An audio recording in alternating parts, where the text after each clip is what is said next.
பரசுராம பரசுராம ஜமதக்னி ராமா, பரசுராமா பரசுராமா ரேணுகா ராமா.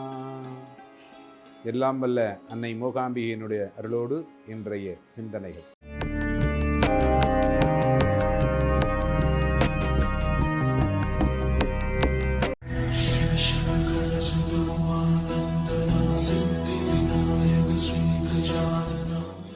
இன்றைக்கு கோயில் கட்டுவது அப்படிங்கிறது ஒரு சாதாரண விஷயமாகி போச்சு.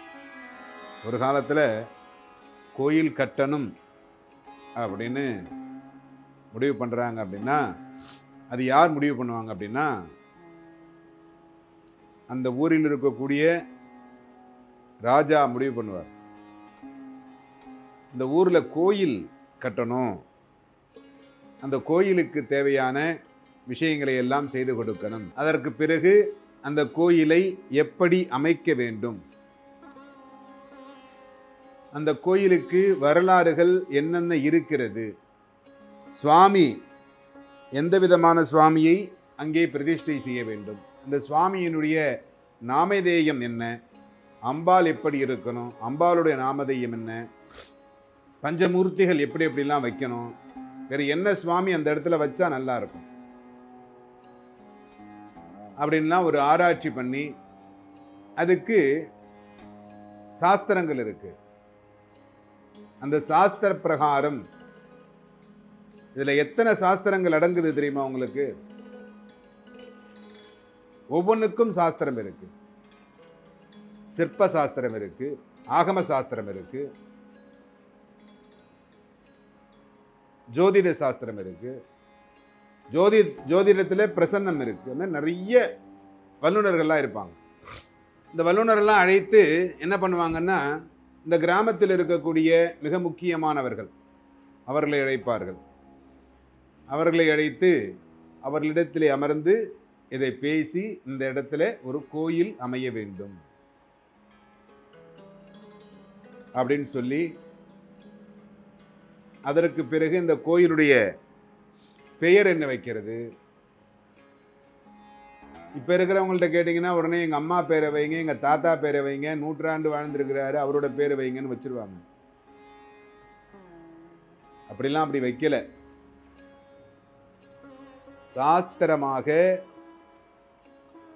ஜோதிட கலை நன்கு தெரிந்தவர்களை அழைத்து, வர்ணசாஸ்திரம் தெரிந்தவர்கள், வானியல் சாஸ்திரம் தெரிந்தவர்கள், ஜோதிட சாஸ்திரம் தெரிந்தவர்கள், இவங்கெல்லாம் அழைத்து உட்கார வைத்து எந்த மாதிரியான பூஜைகள், எந்த மாதிரியான வழிபாட்டு முறைகள் இதெல்லாம் செஞ்சா நல்லா இருக்கும் அப்படிங்கிறத தெளிவாக தெரிந்து கொண்டு,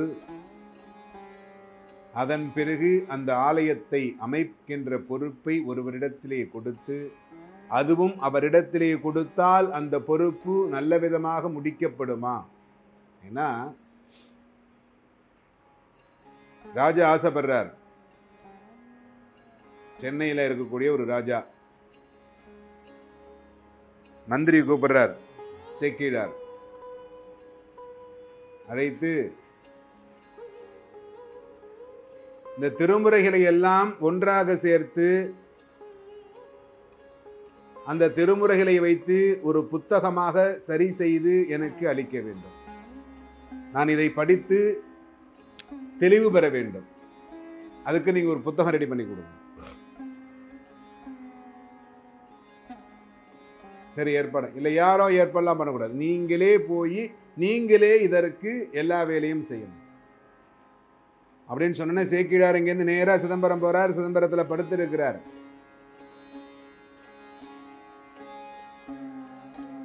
சந்நியாசம் பெற்று சந்நியாசி போல் வாழ்ந்து அதன் பிறகு இந்த புத்தகத்தை எப்படி எழுதினால் நன்றாக இருக்கும் என்று யோசித்து இறைவன் அடியெடுத்து கொடுத்து,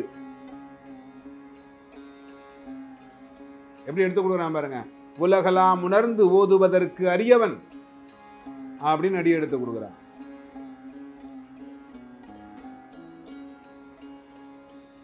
சிவபெருமான் சேக்கிழாருக்கு எடுத்து கொடுத்த அடி.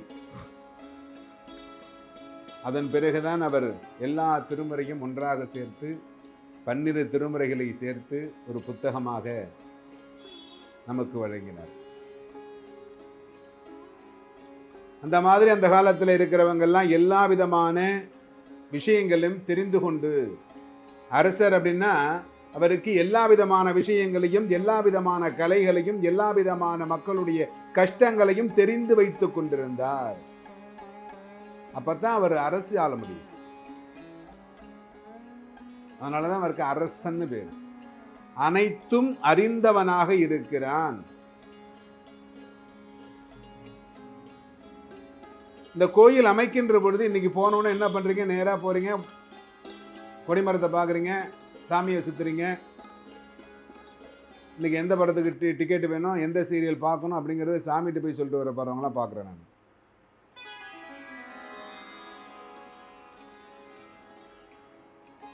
இது நம்முடைய வாழ்க்கை முறையில் இல்லை.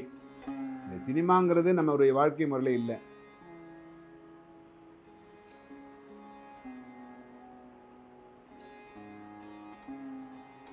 அப்படி வணங்கி இறைவனை பற்றெடுத்துக் கொள்ள முடியுமான? முடியாது. எப்படி வணங்க வேண்டும்னு இருக்கு.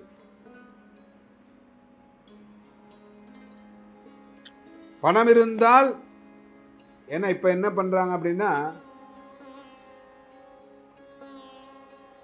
புடவை கட்டினவங்க எல்லாம் பொம்பளை அப்படின்ற நிலைமையில போயிட்டாங்க. சினிமாவில் பார்க்கலாம் நீங்க, புடவை கட்டினவங்க எல்லாம் பொம்பளை தான், பொம்பளை மாதிரி அலங்காரம் பண்ணிடுவாங்க. அந்த மாதிரி தான் இன்னைக்கு அனைத்து ஜாதியினரும் அர்ச்சகராகலாம் அப்படின்ட்டாங்க. அது இந்த சாப்டருக்குள்ளார நம்ம போகக்கூடாது. ஏன்னா எப்படி வணங்க வேண்டும் அப்படிங்கிறத பத்தி பேசிக்கிட்டு, வானவில் எப்பொழுது தோன்றும் என்று நமக்கு தெரியாது, எப்பொழுது மறையும் என்பதும் நமக்கு தெரியாது. இப்படித்தான் இந்த உடம்பும். ஒரு மரத்துல பழம் காய்க்கிறது, பூ பூக்கிறது, காய்க்கிறது, அதற்கு பிறகு அது கனியாக மாறுகிறது. கனியாக மாறி அந்த கனி பாரம் தாழாமல் கீழே விழுகின்ற பொழுதுதான் அது கனி என்று பெயர். கனிந்தவுடன் அது கனி என்கிறவர். பிஞ்சின்னு இருக்கு பார்த்தீங்களா, அது கூட சில சமயத்துல காத்துல விழுந்துரும் பிஞ்சா இருக்கிற போது. அப்படிதான் நம்மளுடைய இந்த உடம்பு. எல்லா தமிழ் நூல்களையும் படியுங்கள். தமிழ் நூல்களில் எவ்வளவு விஷயங்களை சொல்லி இருக்கிறார்கள் என்று பாருங்கள்.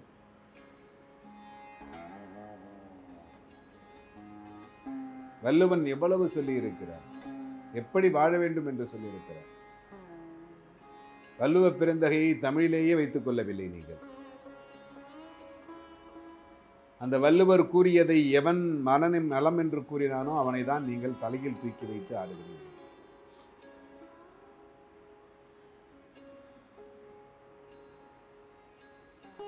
அது மாதிரி இந்த உடம்பானது எப்பொழுது இறப்பை தேடப் போகிறது, எப்பொழுது இறக்கப் போகிறது என்று யாருக்கும் தெரியாது.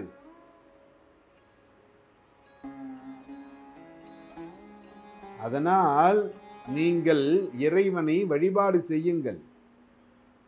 இந்த ஜென்மாவில் நீ எனக்கு கொடுத்த இந்த நாள் மிக சிறப்பான நாளாக அமைய வேண்டும். நேற்றைய தினம் நான் செய்த தவறுகளை இன்றைய தினம் தொடரக்கூடாது. ஒவ்வொரு நாளும் செய்த தவறுகளை நீங்கள் இறைவனிடத்திலே கூறி மன்னிப்பு கேட்க வேண்டும். மீண்டும் இந்த தவறு நான் செய்யாமல் இருக்க வேண்டும் என்று வேண்ட வேண்டும். தான் தர்ம சிந்தனை. ஏன்னா தவறு என்பது நாம் செய்வது மட்டுமல்ல, எதிராளி செய்வதனாலும் நாம் தவறு செய்ய வேண்டிய நிபந்தனை இருக்கிறது.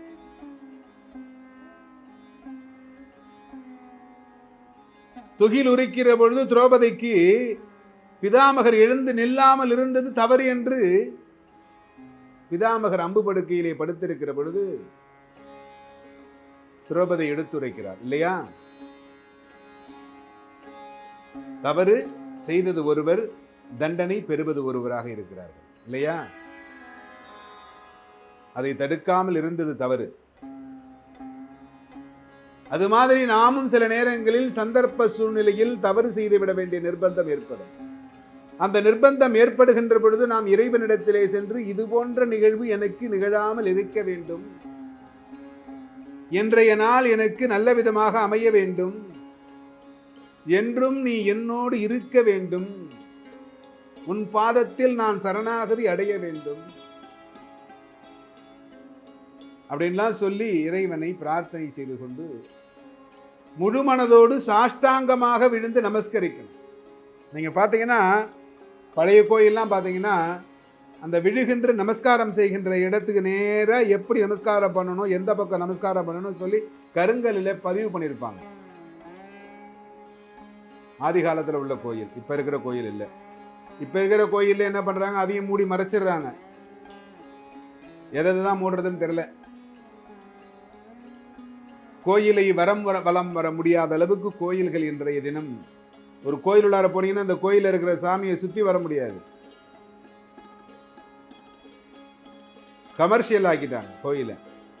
ஆலயங்கள் உண்டியல் வருமானத்திற்காக கமர்ஷியல் ஆக்கப்பட்டது.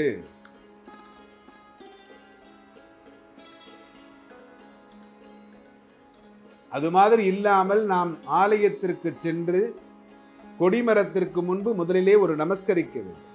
நமஸ்கரித்து இறைவனை வழிபாடு செய்து ஆலயத்தை வலம் வந்து 3 முறை ஆலயத்தை வலம் வந்து அதன் பிறகு பிரார்த்தனை செய்து கொண்டு இன்றைய தினம் எனக்கு கொடுத்த இந்த வாழ்வு நல் வாழ்வாக அமைய வேண்டும், இருக்கும் வரை நான் இறைவனே உன்னை வணங்க வேண்டும் என்று பிரார்த்தனை செய்து கொண்டு திரும்பவும் நீங்க போற பொழுது அதே கொடிமரத்துக்கு முன்பாக விழுந்து நமஸ்கரிக்கணும்.